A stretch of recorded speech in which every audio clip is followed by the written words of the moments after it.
I actively trade. Many people that run seminars and conferences don't trade. You don't see their name, you don't see their statements because they don't trade.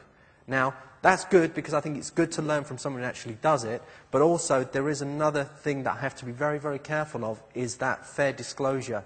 Many of the trades you're going to see today, I own positions in. Now, that means that we could have a conflict of interest. Now, I don't think we have, because most of those positions are large companies. They're not penny shares. You know, I won't recommend any small companies which we could move the market in. But you must understand that many of the positions that you'll see today, I and some other people around me, we may already own positions in.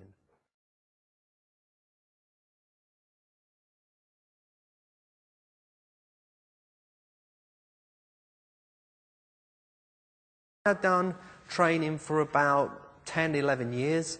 I've been in this business now for 23 years. I know what you're going to ask already. I know what mistakes people are going to make. So what I'm trying to do, and what I've always tried to do, is cut that down and say, right, I know what works, what doesn't, and this is the way you're going to follow. But if you've got questions, no problem. I'm not scared of questions. If there's any shares you want to look at, write the name down. If you know the code, write the code down. If you don't, but just write the name down. It can be a US stock, UK stock. And we'll use that as real examples. Okay, I remember there was a guy who had a big position in Royal Bank of Scotland here last year. And, you know, it was like sometimes when you don't want to hear it. And I was saying to him, look, it's not good. It's not good. And he goes, well, will it get... You know, he was trying to, you know, it's like if you've been dumped by a lover and you hope they're going to come back. And I was trying to give him this... I was trying to subtly put it to him. I said, look, there's problems here. You need to get out of it. And he's, oh, but, you know, it's gone down so much. And I said, yeah, it can still go down lower. In the end, I just said to him, look, if I had them, I'd get out of them. And then I think I said to him, I'm short the banking sector, and that just finished him off. So sometimes some things you're going to hear today you might not want to hear, but it's honestly, you know, we are in chaotic times. Is it new? It's nothing new. Okay, some of you saying, oh, how are your systems going to bear up with what's happened in the last few months? Well, the same way that they bared up in 2001, the same way that, you know, if I was following these systems, they would have bared up in 1987. So it might all seem new, but it isn't. This just happens. Cycles just keep happening, repeat themselves. So we are in chaotic periods. And, yeah, it'd be great, you know, people saying the saying's basically it's better to be a dog in a peaceful time than a man in chaotic periods. But what we have to remember, this is where we make a lot of our money. My own business career, most of my wealth has come out of recessions. So when people say, oh, times are bad and all the rest of it, it's nonsense. Yeah? It's either as good or bad as you want to make it. There's always opportunities. And what I see going on right now, especially the last few months, and I think what we're going to see it, there's a transfer of wealth. Okay? A lot of the millions that were made the last few years are very quickly being lost. And some people who were very up there have come down to earth quite quickly. But what that means is there's also opportunities. Because as you'll learn from today, money isn't made or lost, it's transferred. Yeah? And while all the press was going, you know, oh, markets are down and all the rest of it, we were popping the champagne because we were short.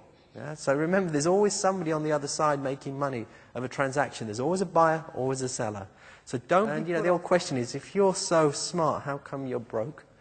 But you know, many people still think banks are, you know, a service. All right, some of them are turning into government institutions now. They might turn into services. But they're profit-hungry ventures. You know, I went to go and work for an American bank, and this was in the 80s. And the first thing, you know, everybody had to go and see the president. I thought, blimey, I'm going to see the president. You know, I was 18, but didn't realise there's loads of presidents, isn't there? There's vice president. You know, president's like a manager. And I did see the big president because he wanted to see every new dealer that came in. You know, literally got 1 minute in the guy's office and it was all wood. And he goes, Vince, why are we here? He goes, we're here to make money. And that's all, you know, he literally said. And it's true, that's all banks are here for. Brokers, banks, spread betting companies, they're all here to make money. How do they make money? By taking our money. Okay, but we're not going to do that. We're going to do different things. So understand, being perplexed, lost, confused, it's part of the business. There are many industries that like confused customers. And as I learned in the last few years when I had a listed company, the amount of money we spent in fees and legal fees and brokers and accountancies, that's why they made more money than anybody else, the advisors. because they make everything so complicated, to make it as complicated as possible. So what we're going to do today, we're almost going to go backwards and we're going to take it all away. Now, it's very important that you don't do what some people have done, is they've gone away with good winning systems, they've made money, and then they think they can advance it or do better, or by trading more they'll make more money, and then they end up losing it all. So understand, a lot of things you're going to see today you're going to think are quite simple, and those that wonder what happened. The last few months, I would say a lot of people are sitting there thinking, what's happened? Or, or why has it happened? Anybody who'd been to this course last year, or even the year before, would have been ready and would have been knowing exactly what to do, and we saw it coming. We were short on September the 15th and made 2,500 points on the Dow. So, for us, it wasn't a big surprise. I've been bearish on the FTSE 250 for months and months. And the thing about writing stuff and videoing things, talk about evidence, how can I say that I said one thing when I said another when it's all been filmed? So it's nothing new. What are we going to cover today? Well, these are the sort of main parts, but we digress a lot of the time. Those of you that come to seminars, we end up talking about something else. But it's always connected, and there's always a point to my story. I'll go away and I'll tell you a little story or what have you, but it's for you to remember things as well. The 1-minute trading rule, that's one thing that many people want to know about. This is what I found. The longer it takes to make the decision, normally worse the trade. So if you don't see it in a minute or less than a minute that trade is the right trade to take, then it's possibly not. So if you've got to check all 100 indicators and Mars has got to be opposite to Jupiter and all these things, and you'll see some of these systems on the internet, and you'll think there's so many rules and this line crosses this and that. Oh, please. Chances are, it's just so complicated. So really, I'm going to show you something very, very simple to know whether we should buy something or sell something. The other thing is, I pretty much use the same rules for everything. And that really makes it easy. So whether we're looking at stocks, commodities, currencies, we can pretty much use the same rules. How to piggyback on hedge funds. Now, we can also short hedge funds. We can make money by actually selling them. And these are the so-called brains.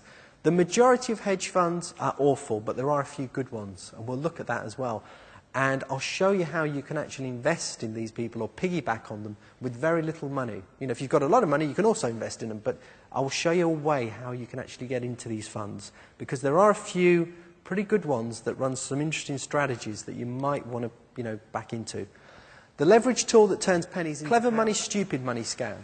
I've always said there's always a buyer and there's always a seller, in a trade.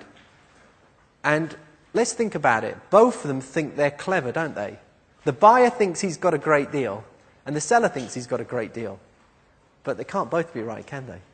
So, something I call the clever money, stupid money scan, which is basically, let's look at where the smart money is and where the stupid money is. It's going up, we make it on going down as well.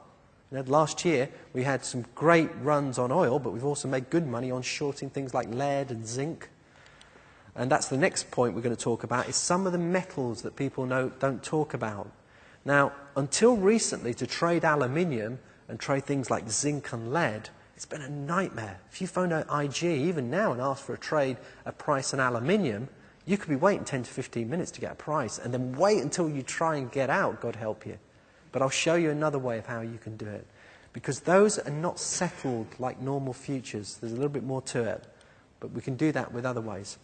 I'm going to show you a system that will take no longer than 1 year, 1 hour a year, that's made 136%, and it's still got that money because it's currently out.